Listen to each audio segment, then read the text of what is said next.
ஜூலை மாதம் 28ஆம் தேதி திங்கட்கிழமை அன்று ஆடிப்பூரம் வருகிறது.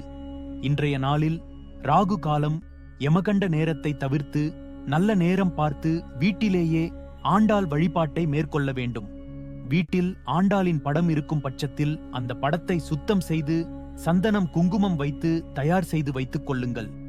ஒரு மனை பலகையை வைத்து அதில் பச்சரிசி மாவினால் கோலம் போட்டு அந்த கோலத்திற்கு மேல் ஆண்டாளின் படத்தை வைக்க வேண்டும். ஆண்டாளுக்கு மலர்கள் என்பது மிகவும் பிடிக்கும். அதிலும் மல்லிகைப்பூ மிக மிக பிடிக்கும். மல்லிகை பூவை மாலையாக தொடுத்து ஆண்டாளின் படத்திற்கு சாற்றிக் கொள்ளுங்கள். அதேபோல் வளையலையும் வாங்கி அதையும் மாலையாக தொடுத்து ஆண்டாளுக்கு சாற்ற வேண்டும்.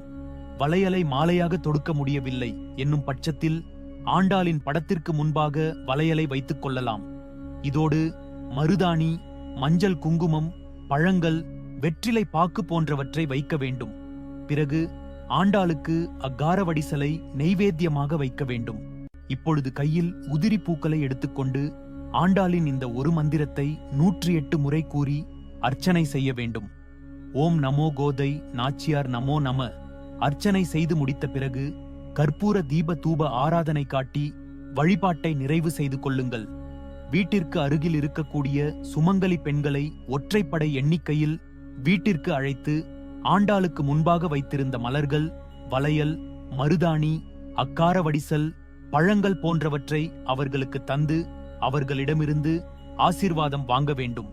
இப்படி செய்வதன் மூலம் ஆண்டாளின் அருளை பரிபூரணமாக பெறுவதோடு நாம் செய்யக்கூடிய காரியங்கள் அனைத்திலும் வெற்றிகள் உண்டாகும். ஆண்டாளை வழிபாடு செய்வதற்கு உரிய நாளான ஆடிப்பூரம் நாள் அன்று வீட்டில் இப்படி ஒரு முறை வழிபாடு செய்து பாருங்கள். உங்கள் வாழ்க்கையில் பல வெற்றிகளை அடைவீர்கள்.